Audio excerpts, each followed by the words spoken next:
Little bucket has some Velcro, some Lexan, mostly plumbing supplies, some small tubes, spray paint, toilet flanges, and a big pipe wrench.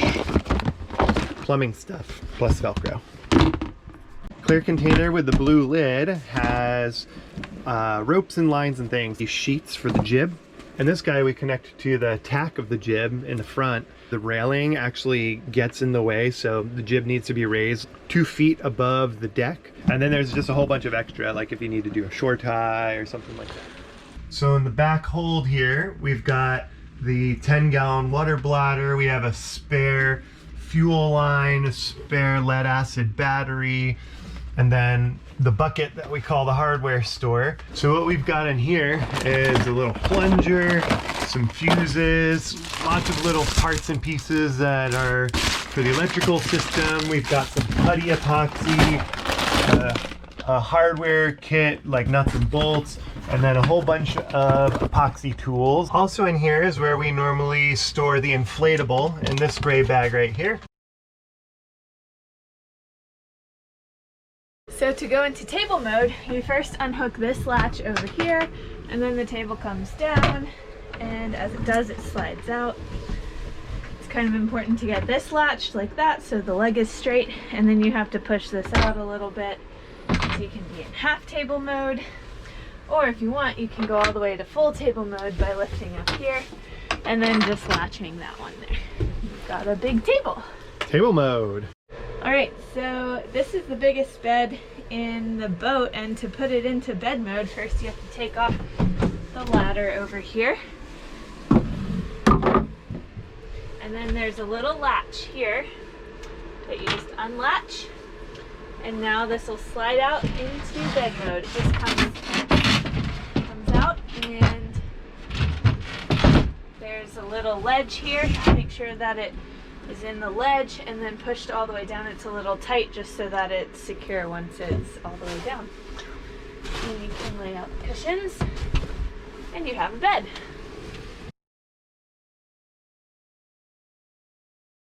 Step 1, turn on the propane. And the heater controls are right here. Push in, get a little bit of propane in the line, and then get the lighter to start the pilot. There it is. So you're gonna press and hold for about 30 seconds. Here we go. Wait.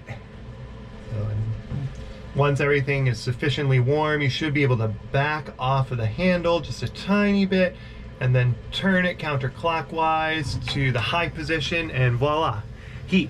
We have a little CO detector right here in the head. And then don't forget to turn off the propane tank.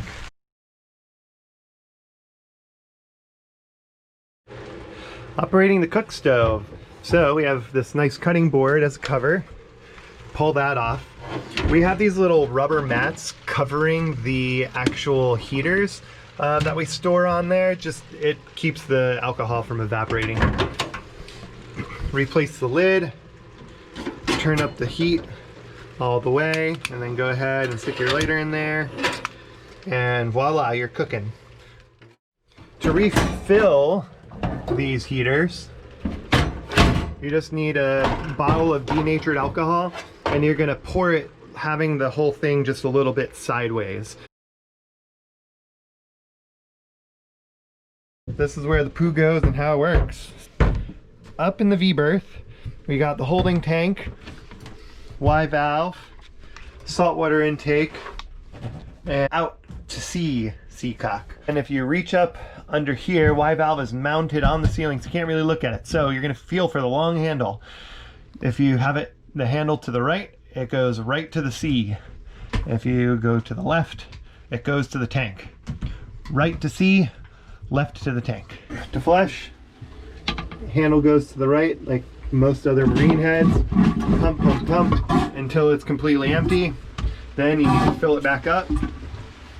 So you switch this valve over to the left, fill her up.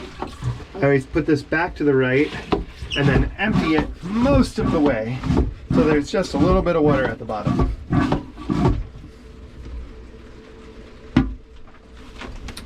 And then obviously when you're underway, Make sure you close both of the seacocks and then you're good to go. The deck plate for pump out is just on the other side of the deck right here.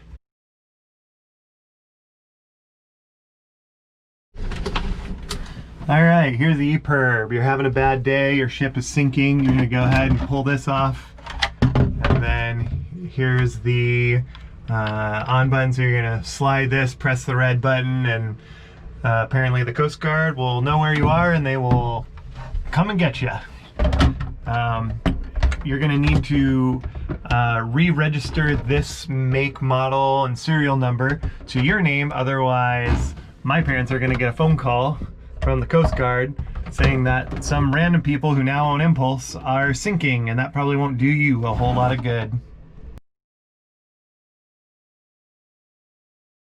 To turn on the instruments, you turn that on, and radio's on its own. There's the radio. The scan button is pretty nice. We've got a couple of channels preset on there, and then you can go immediately to channel 16 with the channel 16 button. Take the covers off. Press the on button. This gives you your depth. This is your water speed. Press the select button to just tell that to go away, and then voila, you have your chart. When you first get to the outboard engine and the engine is cold, you gotta get the fuel line hooked up. So that's step 0.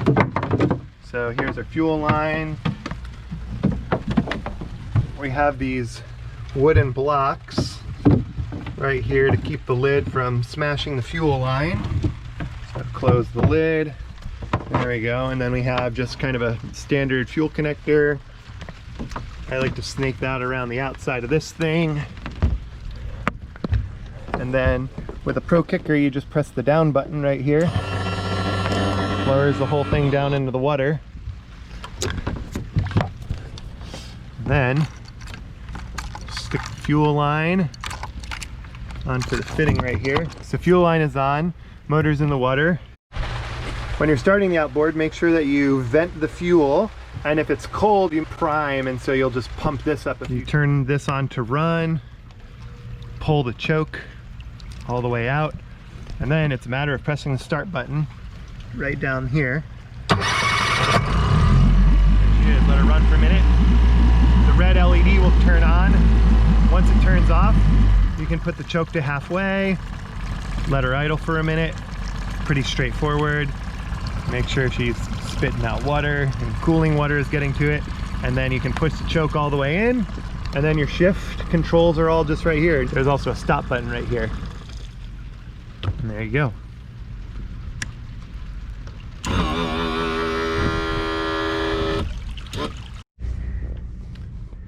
We are changing the oil.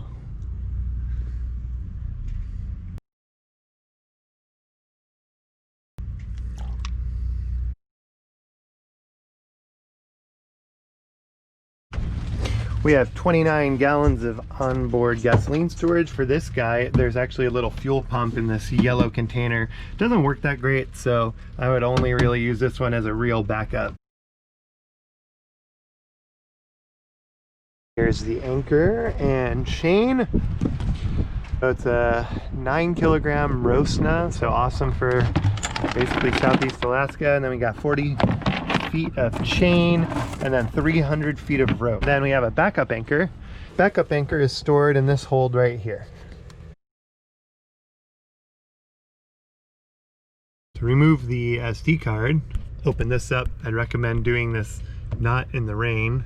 Push it in, and it's a little hard to get out, but be really careful you don't drop it or anything. Close that up and you have your SD card. To create one of these auto guidance paths, you're gonna fire up Garmin Home Port. You're going to plug in the SD card from your GPS unit. So you got that plugged in, you got Home Port up, and so you go to Route Tool, and then let's say you want to create a route, say from Sitka, you know, to somewhere. So here we are, Thompson Harbor. So you'll create a route. So you're gonna put this in the ToSitka file. Okay, blah, blah, blah. And then there you go. So you set your waypoints, you have your purple lines. Okay, and then you're all done. So just click the route tool. And then it creates a new route. So you have to give it a name. So we're just gonna call this Test Sitka. And then you're going to export and it's going to export the entire list. So this is part of a bigger list called ToSitka. But anyway, you're going to do send list, and that sends it to the SD card. So you choose a file. We have an existing one already. It's called ToSitka, and then you click the send button. And there it is, all done. So now your SD card is ready to go back into the unit, and then you'll just have to go ahead and reload that data. Okay, so you just made all of your routes in Homeport and you need to load them onto the unit here. So you're going to go from the main menu to navigation info, down here to manage data, data transfer. And there's two kinds of files. There's ADM and GPX. So for the routes that you create, those are ADM files. So you're going to go down to merge from card.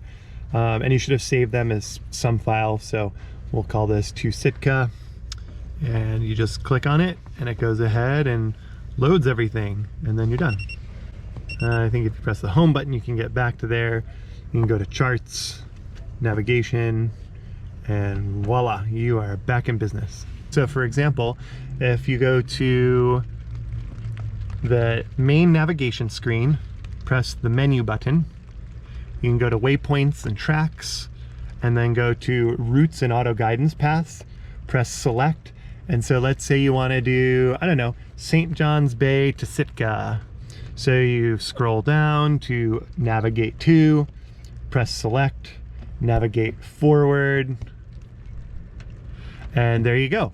Here is the route. So right now you can tell that we have a purple line, so we had created a preset route, and you don't really want to use a preset route. To turn that off, you're going to press menu, stop navigation, select. You can go wherever you want. You can actually see previously navigated routes are these black dashed lines, which is kind of cool.